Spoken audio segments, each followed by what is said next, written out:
most fun thing to write in Talking About His Wife is one of the very first scenes that got written, which is the scene in which Claire loses her virginity.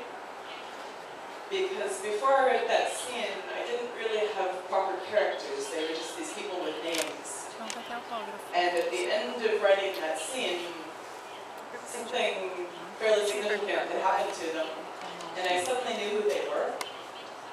And that's kind of like getting hit by lightning. I mean, you suddenly can, the characters suddenly speak with their own voices and behave as they behave, and you can see that these are the people, and that's how they're going to be, and you kind of see a path ahead. And that scene went into the final book almost exactly the way it was originally written, which is kind of unusual. So yeah, that was for me the most exciting part of the experience of writing that.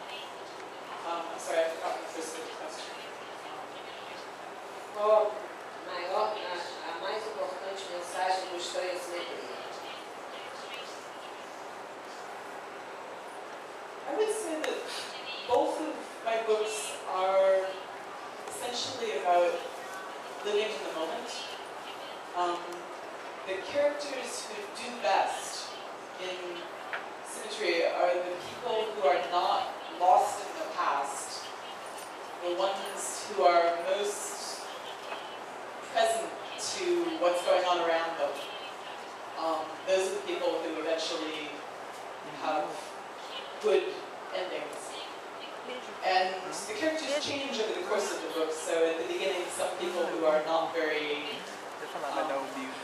attentive to real life gradually learn how to be open to the present moment. But both of my books are essentially about living attentively, paying attention, and not wasting your life. Uma pergunta para a plateia, acho que a partir da pergunta da plateia também fiquei muito curiosa para a Audrey. De onde veio a inspiração do personagem obsessivo? Você imagina totalmente doente.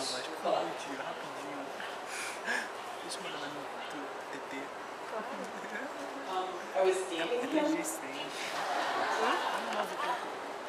Martin, of course, is not his real name, but I dated a man who had extremely severe obsessive compulsive disorder, and his apartment was like the apartment in the book. And he was a writer. He's a very brilliant man. He was just like Tom Hanks. And you know, I was so. He was so wonderful, and I knew almost immediately that I couldn't stay with him because he was being consumed by this illness.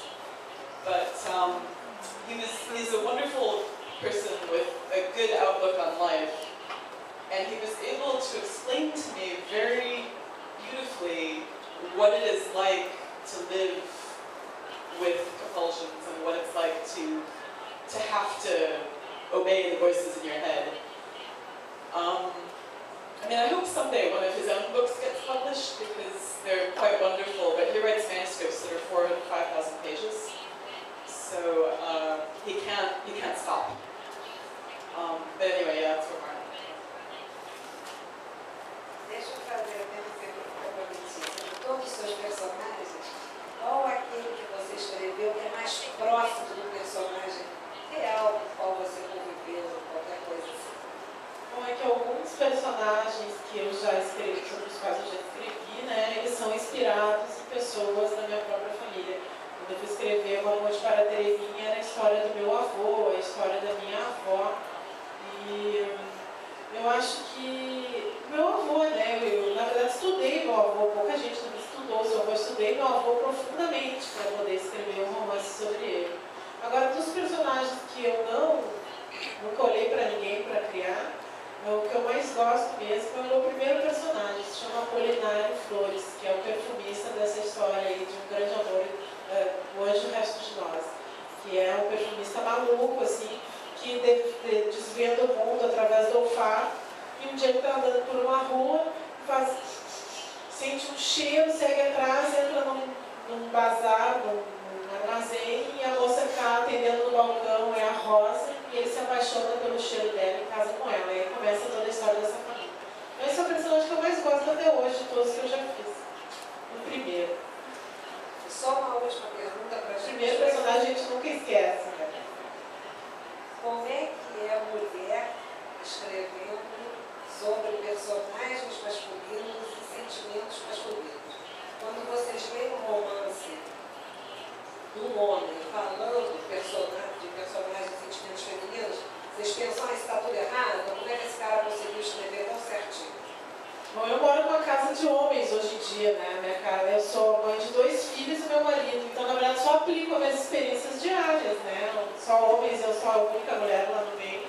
Então, eu gosto, assim, de ter um olhar masculino.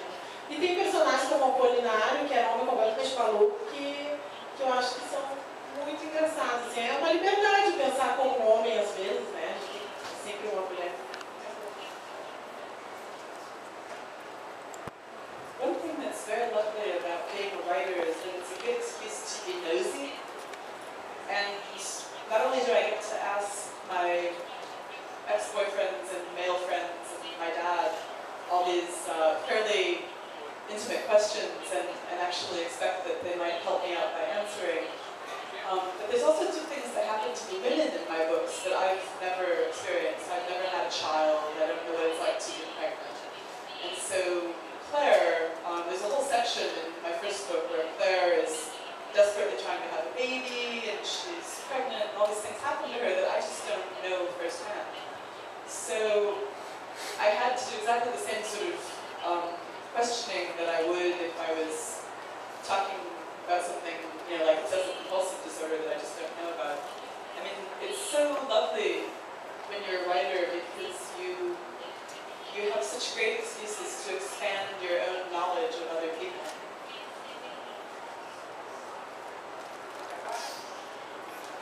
Eu quero particularmente agradecer a organização da Bienal e ao professor Literário por ter me chamado e por ter montado essa mesa que eu acho que foi muito interessante de literatura de mulheres, né? E dessa nova mulher do século XXI.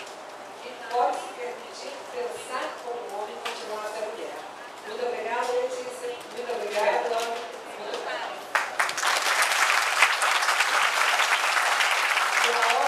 Desculpe, eu interrompi aqui, agradeço a presença de vocês. A Audrey vai agora autografar lá no stand do Objetivo.